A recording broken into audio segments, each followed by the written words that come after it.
British Prime Minister David Cameron started his 4-day-long trade and diplomatic mission to Southeast Asia on early Monday by arriving at the Indonesian capital Jakarta. 31 businessmen and trade ministers participated in the Southeast Asia tour, along with Cameron, expecting to sign trade agreements worth more than $1.2 billion. Before his tour, Cameron said that his visits will be trade-centered. He also added that he plans to talk about climate change and to seek collaboration for countering the self-proclaimed Islamic State of Iraq and Al-Sham, ISIS.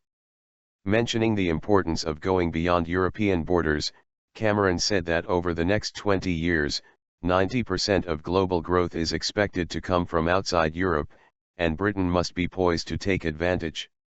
That's why I'm delighted to be taking British businesses to this vast and dynamic market, securing deals worth over £750 million and creating opportunities for hard-working people back at home, Cameron added.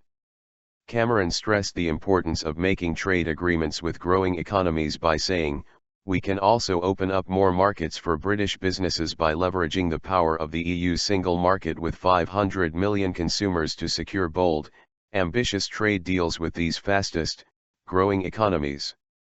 Another reason for Cameron's tour is to convince the Association of Southeast Asian Nations, ASEAN, to make a free trade deal with the European Union, which can provide an income of £3 billion for Britain annually.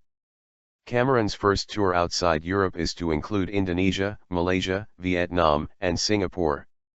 Cameron is to meet Indonesian President Joko Widodo and his Malaysian counterpart Najib Razak. Prime Minister Cameron will be headed to Singapore on Tuesday, after visiting Indonesia. The British government set an economic goal to double the country's exports to £1 trillion by 2020. In order to achieve this goal, Cameron has worked to boost British economy by signing new trade agreements with developing countries.